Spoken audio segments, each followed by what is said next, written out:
Hey, what's up, chooms? Welcome back to Darth Matu's Holocron, your one-stop shop for lore and narrative storytelling of all kinds.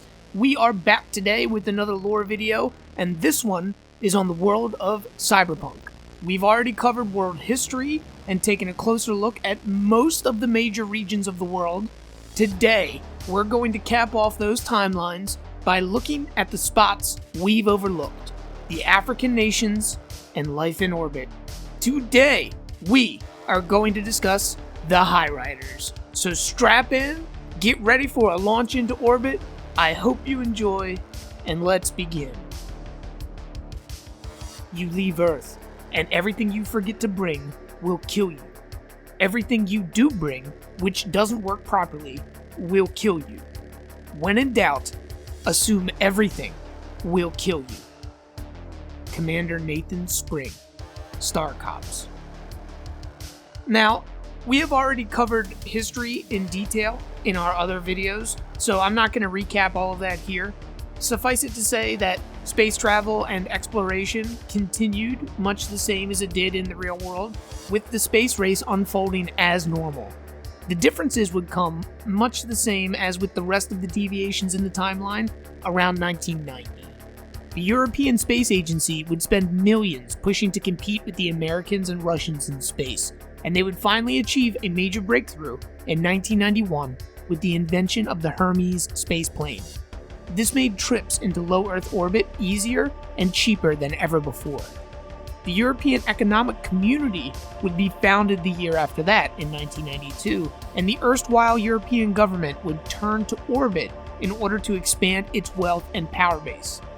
They would begin approaching many of the smaller nations of the world, asking for their cooperation in establishing larger-scale orbital projects. These efforts would pay off in 1992, heralding the founding of the EEC with the establishment of the first simple mass driver capable of shooting raw materials into orbit in the Canary Islands. At the same time, the USSR would begin using high-energy laser lifts to boost their own materials into orbit. These materials would be utilized in the construction of a vast array of satellites and space stations in low Earth orbit. Many of these places were automated factories capable of producing a vast array of products within low gravity conditions. Others were workstations, small, no-gravity stations designed to support corporate research, supply, or repair.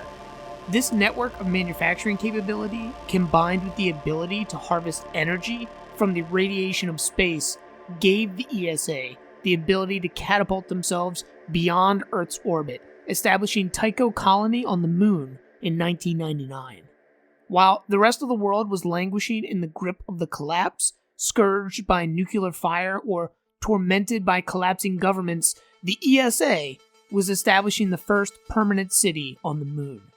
This success would spark a new space race, with the Neo-Soviets using it as a dog whistle to rally their fragmenting nation around. They would push hard into low Earth orbit, establishing their own network of satellites and workstations. Tensions between the two groups would rise, which would lead to an increase in the number of satellites that were created purely as battle stations. Satellites built around a specific weapon system like a mass driver or a missile launcher.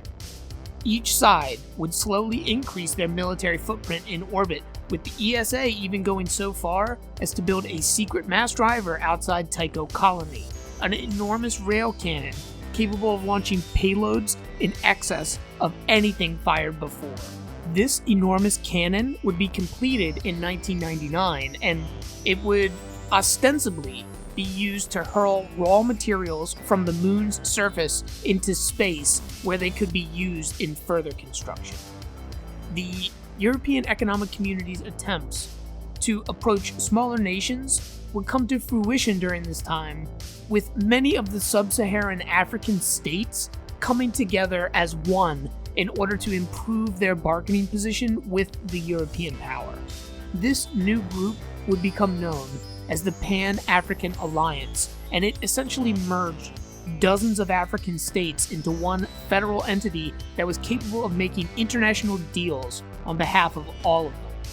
the Pan-African Alliance would sign a deal with the European Space Agency for the construction of the Kilimanjaro mass driver, an earthbound mass driver of similar scope to the one outside Tycho Colony. This driver would give the ESA the ability to send untold numbers of material and manpower into orbit. It would fuel prosperity in many of the African nations that joined the alliance, and paired with the Tycho mass driver, set the stage for massive, unprecedented expansion into space. This expansion would take the form of an enormous project helmed by the ESA and dubbed the Crystal Palace, which would begin construction in the year 2000. The Crystal Palace was a gigantic, self-sustaining space station that was placed in the L1 Lagrange point between the Earth and the Moon. Lagrange points are an area where the gravity of two objects essentially cancels out, meaning whatever is placed there can stay there indefinitely. The Crystal Palace was meant to be the ESA's crowning glory, a permanent bastion of humanity among the stars, and a way station between the Moon and the Earth. Many of the workers who would construct the Crystal Palace and subsequent orbital projects would be pulled from the populations of the Pan-African Alliance, ensuring that most of the people living in orbit were of African descent. These people would bring their respective cultures with them, and the first beginnings of what would become the Highrider tribes would begin to form. A company known as Orbital Air would be founded during this time, and they would eventually grow to dominate global shipping and transport out into the farther solar system. In the beginning, however, Orbital Air struggled to find its feet, and indeed, they only maintained their business thanks to transportation to the growing Crystal Palace. The nations of the world were rapidly turning themselves towards space in order to expand their power and wealth. Japan would join in 2001 with the establishment of the Japanese Aerospace Bureau, and the World Sat Network would be established that same year, a system of satellites much like our own real-life GPS network. The World Sat Network would enable the creation of the global net, binding people together closer than ever within the digital space. The ESA would respond to the increased vibrancy of the space race by founding Copernicus Colony on the Moon, a second permanent city, which they also began to construct a mass driver outside of. Tycho Colony had become the main supplier of raw materials for the Crystal Palace, and the ESA hoped to exponentially increase their space production capabilities with another mass driver on the Moon. Things were not all progress and peace, however. Indeed, the competition between rival nations drove a militarization of space that could not be denied. The mass drivers on the Moon were ostensibly for resources, but no one could ignore the fact that they could easily be turned against the Earth. Dozens, if not hundreds, of independent battle station satellites sprang up, each one controlled by a different national power or corporate element, each one maintained to help cement control over orbit while also sending a message to those on Earth below. This rapid militarization would only increase tension between all powers, and this tension would at last spill over in 2008 with the outbreak of the Orbital War. The Orbital War was launched by the US, at the time led by the Gang of Four, see our History of the US video for more, against the Neo-Soviets. The US had languished behind the rest of the world in the space race, pumping most of their money into military expenditures on Earth. But they were also well aware of the advantage that space could provide. The US wanted in on orbit, and in their minds, it was easier to take what they needed than to build it themselves. They launched an attack against an orbital Russian battle station known as Mir 13, fighting hard to try to seize this station as their own. The EEC would become involved in the conflict, and they would at last use the Tycho Colony mass driver against the US, turning it towards the Earth and dropping a 2-ton rock onto Colorado Springs, completely annihilating the entire area. The US agreed to an uneasy, forced peace, withdrawing from the Mir 13 and ending the short-lived orbital war. It was a brief conflict, and yet it was an important moment in cyberpunk history. war had officially come to space. The orbital war was not the end of the US's meddling in orbit, however, and they attempted a remote takeover of the Crystal Palace and all of its systems the following year in 2009. But this attempt would fail.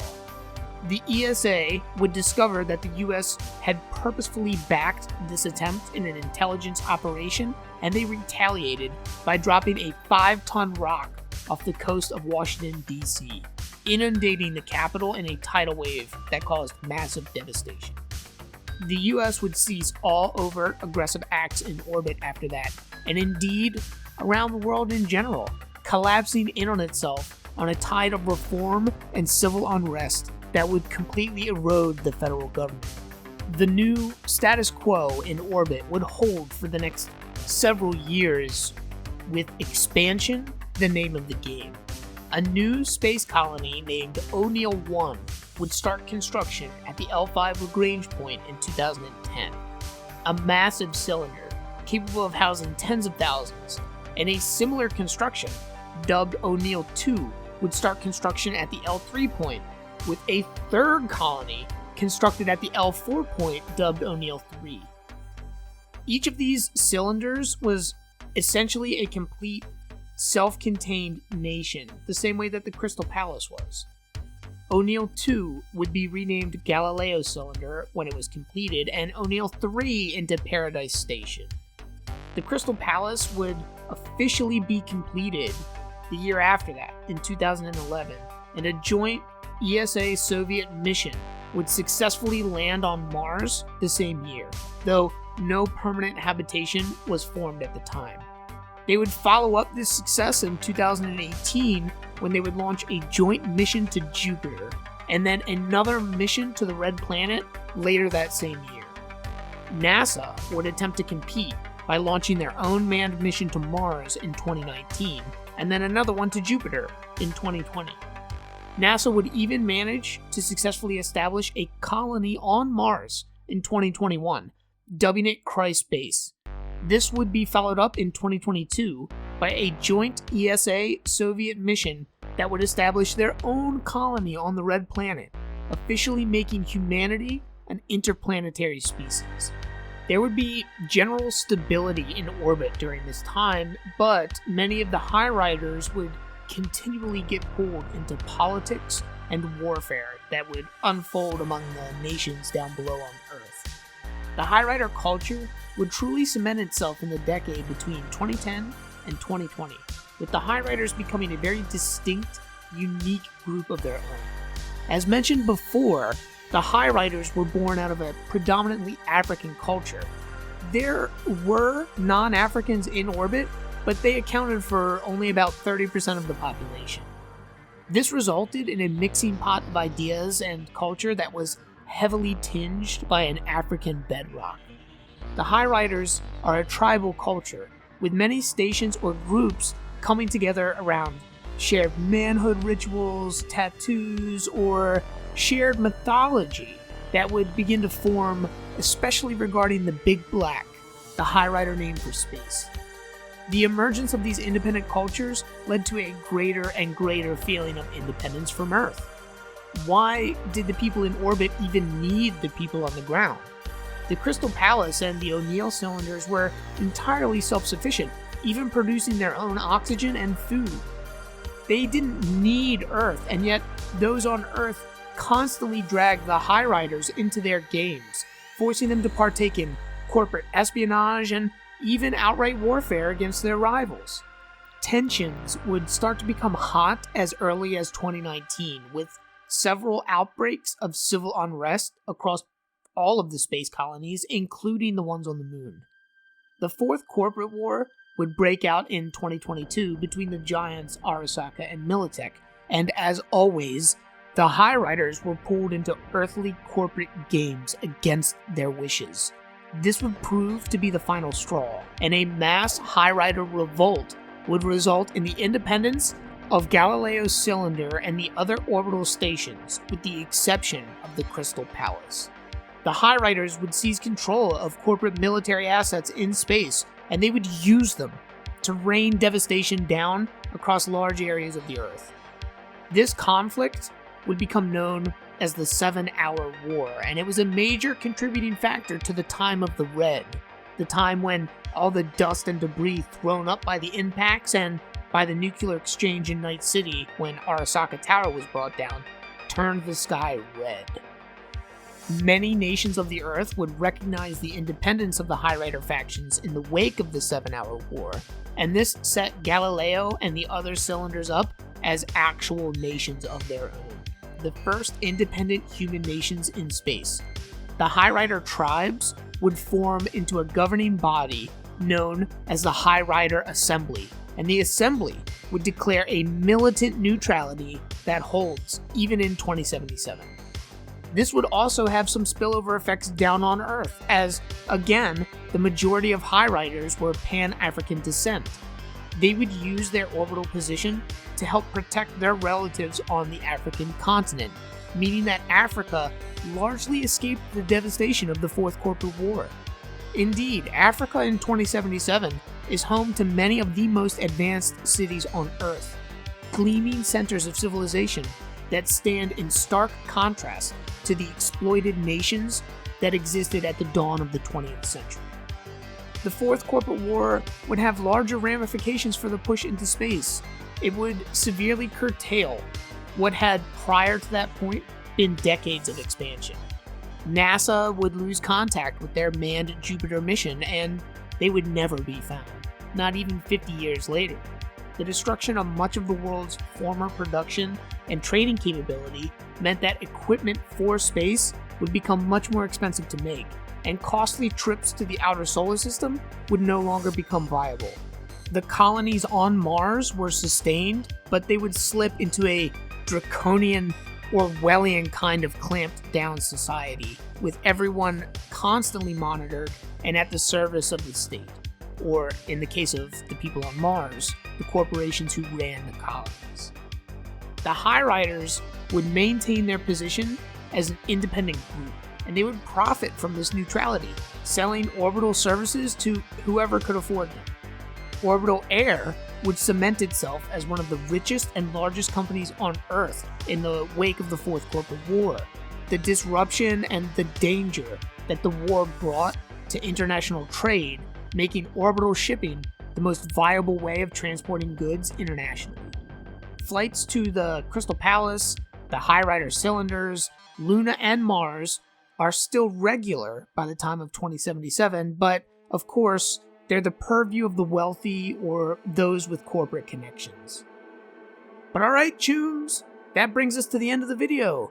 Combined with the other videos that I already put out, you should now have a pretty good general idea of the alternative history of the cyberpunk world from most of the major perspectives. We've talked about the history of the world, the US, Asia, Europe, and now we've covered Africa and the orbital Highrider nations. Going forward, we're going to start to talk more in detail about individual aspects of the universe, the history of Night City specifically, some of the gangs that flourish in the criminal underbelly of the corporate dark future, some of the technology and chrome that exists, and more. I hope you guys enjoyed the video, for real. If you made it this far, please like and subscribe. It really helps the channel. And take care of yourselves out there, choombatas. Until next time, I got a Delta. Peace.